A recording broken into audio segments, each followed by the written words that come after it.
And welcome back to another CBB Talk with Will Dickinson. I'm here today, episode 14.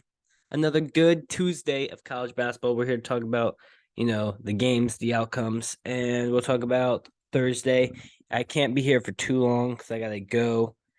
So it's gonna be try to have a quicker episode, but I've decided to do one today because I don't want to miss. If I do it on Thursday, then it's kind of just an awkward spot. So I thought today would be the right time to do it, but just have to go a little quicker. But let's start on Tuesday. We had some good games, and let's talk about Michigan State. An underrated team in my opinion, and I had to take Baylor out of my top 25 and put in Michigan State because you can't deny how they're playing right now. They're playing really well. They're looking like one of the best teams in the Big Ten. Going on the road at Madison, getting that win is huge. Again, they got off to a rocky start. When they beat Kentucky, people won. When they beat Villanova, they were all right in Portland, and they took some losses when they were unhealthy to Notre Dame and Northwestern. But after that, now they've won 7 in a row. They're playing really well. Tom Izzo's got this team back on the track. So Baylor's out. Michigan State's in. Baylor, I know I still like your big wins, but right now you're just not playing like a top 25 caliber team. So I have to reflect it in my rankings and put Michigan State up and in to my top 25 after that win against Wisconsin. I didn't have Wisconsin in because I did not think they were that good, and they proved me right. I know they're not completely healthy. Tyler Wall still not back, which is definitely going to hurt this team, but I still wasn't a big fan even when they were ranked. Kentucky's trash. Honestly, right now they're just not a tournament team. They're 10-6. Losing game, they're favored by 19 points to South Carolina. Mechie Johnson has a big game. Shout out to him. Ohio State transfer. South Carolina is just not a tournament team, but they got the job done in Kentucky. Fans calling for Coach K to be fired. Not Coach K, Coach Calipari to be fired. Very interesting what's going on in Kentucky after, a disappointing year last year losing to St. Peter's, and this year not getting off to a good start at all, and really not maybe being a bubble team if it was today when you're halfway through your season sitting at 10-6, not having a quad one win, losing games when you're favored by 19 points. That's not a good look for Kentucky and Coach Calipari's. It's getting a little bit hot there. Iowa State got a massive win, and they go up 1 in my poll to 12. I dropped Texas down 1. I just can't deny how Iowa State's playing right now. They are now 13-2 and just won by 30 points in a Big 12 game. If you can do that, you will get my respect. And this Iowa State team is playing as good as any team in the country. That's just impressive how you can, take down a team by 34. I don't care if you're at home on the road. You're playing a good, maybe not good, but a respectable opponent in Texas Tech, and they just handled them the business there. Kalsher had 25. Auburn ends up getting a win on the road. Not a team in my top 25, but I have to respect Auburn. They're playing good basketball. That's a good game to win on the road. Ole Miss isn't a great team, but that's a win that you got to respect. Illinois finally got back on a multiple game win streak. The offense is finally coming back to life. Had 76 at Nebraska. Villanova's season's probably just done. They just lost to DePaul. They're both 8 and 9 right now. So Villanova, your season's done. Good luck in the Big East tournament. Kansas survives a massive scare against Oklahoma. Oklahoma gave them everything. They're up 8 points with like 4 minutes left, and a comeback from behind victory. KJ Adams, he's came into that playing that 5 role for Kansas. He's smaller, but got the job done. He's playing really good. DeJuan Harris, Jalen Wilson struggles. It didn't matter because he got it back in that second half, making 10 free throws. Only went 3 for 12 from the field. And Grady Dick didn't have a great shooting game either, but it didn't matter. McCullough had a big and one down the stretch, and they survive a scare at home. against a tough Oklahoma team who, we could see him in March, we could not. Tennessee took down Vanderbilt. Tennessee's just looking one of the better teams. I'm still not totally sold on them, but they're still playing really good. And San Diego State got a big win against Nevada, cementing where I think they should be in that top 25. They could have went up, but I decided, I'm not going to change too much. But I didn't lead off the show with my college shirt of the day because I left it for this scenario, whatever you want to call it. Here it is. I'm wearing a UNC shirt. Okay, that's my college shirt today. Anyways, I'm wearing a UNC shirt for a reason, and it's because you just lost to Virginia, so I had to kind of troll. Being my happy fan that I am, I was wearing Virginia stuff last night, watching that game.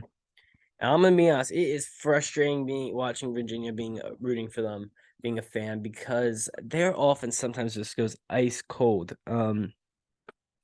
Of course, Armando Bacot goes out.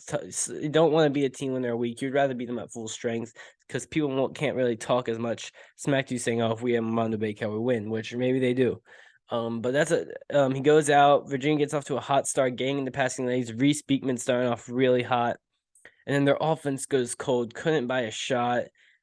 They were getting Carolina started hitting with R.J. Davis, and Jalen Washington comes in and plays amazing off the bench, the freshman big. If they can get him to play quality backup minutes behind Bacot, if Bacot gets healthy, that changes Carolina's dynamic a lot. Of course, no Pete Nance, so they had to go small the whole game, which helped Virginia a lot because in that second half, a guy that I have very mixed emotions about is Ben Vanderplas. I don't really like him. I feel like he shoots a lot, but this game in the second half, he carries the offense. 17 points, a bunch, most of them in the second half, hitting open threes, getting little fadeaways going. And Reese Beekman on the defensive end was really good tonight, shutting down Caleb Love.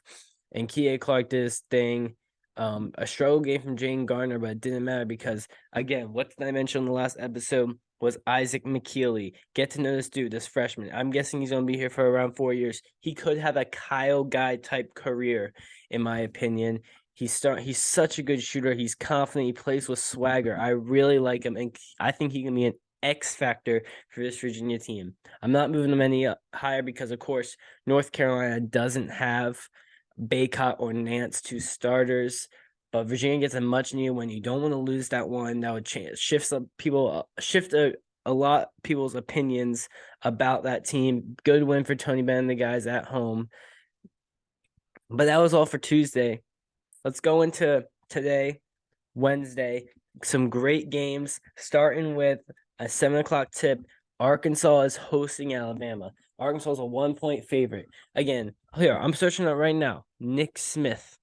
I want to see what Nick Smith is looking like, because I don't think he's going to play. If I'm being honest with you, there's I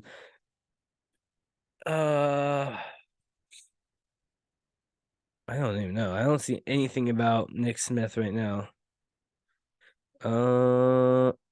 Yeah, nothing really. I'm okay. So I think he's gonna be out when you're missing two of your top players. That sucks. And I think on the road, Arkansas is still 1-point favorite. I like Alabama to get this one done. I wish we could have saw Nick Smith versus Brandon Miller matchup, but we're still gonna see Anthony back. Brandon Miller. That's a great game on ESPN 2. Baylor goes to West Virginia. West Virginia is a 1-point favorite. Baylor, get this win. You need to get your first Big 12 win. If you lose this one, it gets a little scary. Both teams looking for actually the first Big 12 win is West Virginia Baylor. That'll be a tough one. Here's an interesting one. Is Charleston going at UNCW, the two best teams in the CAA? This could be Charleston's first loss. Right now I have Charleston just in my rankings at 24. I had FAU there, but then I kind of forgot about Charleston. So I had to respect that resume. It's just a little better than FAU's. So I put Charleston at 24, dropped FAU out. Their FAU's a 26 team. If Charleston loses tonight, FAU will be back in. But right now it's Charleston there. Going down this list, Creighton. Xavier hosts Creighton. Xavier's only 2-point favorites. Creighton's is played better of recent. Xavier, that's a good game to look out for. 7 o'clock is loaded because you have Indiana at Penn State, two teams needing a win to help their tournament resume because both teams right now have been struggling. Duke hosts Pitt. That's a good battle in the ACC. Another team that just needs a win is Duke. Pitt's been playing above expectations this year. Jeff Capel playing against John Shire, former coaches that are both under Coach K. The 7 is just loaded. UConn goes on the road at Marquette. I love the way Marquette's playing. Shaka Smart's leading this team to another great season. And UConn, I mean, one of the best teams in the country, of course. This is going to be a tough one on the road in Milwaukee. Let's see if Marquette's fans can come out and give them that support. Much need win from Marquette. If Marquette can get this one, I'm going to start my opinions are starting to shift on Marquette. Not shift, but they're going to grow exponentially. UConn loses this, I'm not going to be worried, but I will be a little skeptical. The 9 o'clock window as a big game. Rutgers at Northwestern. Northwestern's a silent, under the radar 12-3 team. TCU at Texas is the big one at 9. You're going to see TCU play an in-state rival Texas. TCU, a tough football game. Can the basketball players bounce back, beat Texas on the road in the Moody Center? That's going to be a tough one. But Texas, can they play well without Coach Beard is the question. TCU needs a bounce-back win after losing to Iowa State. Texas, who got that win against Oklahoma State, needs another statement win. Because this in my matchup, that is number 15 TCU against a number 13 Texas. So one of these teams will drop down. But if TCU loses by 2 points, maybe I won't drop either team. My opinions may stay the same. But that's really it. My favorite two games, of course, the Alabama-Arkansas game and Texas TCU. But I really like that Marquette-UConn game. 7 o'clock is stacked. So look out for all these games at 7 because you're going to see some great finishes. Everywhere you look, you're going to see a Baylor game. You're going to see an Arkansas game. You're going to see maybe Charleston take a loss. But yeah, that's it. Oh, wait, we should look at Thursday as well. Because I'll go look at Thursday if there's anything amazing because I'm actually not doing an episode until Friday. I'm looking, there's an Iowa-Michigan game. Gonzaga goes at BYU, could be concerning. And that's really it. So yeah, Wednesday is a great game of hoops. Great 7 o'clock window of hoops. Some 9 o'clock games to look out for. Yeah, sorry I had to do a quick episode just in a rush. So I'm gonna try to put my link to my daily top 25 in the description of the video. So if you want a visual look at it, you can. But besides that, that's all I got. Thanks for watching a quick episode. I'm sorry. Hey, Virginia got that win over Carolina. So thanks for watching and peace.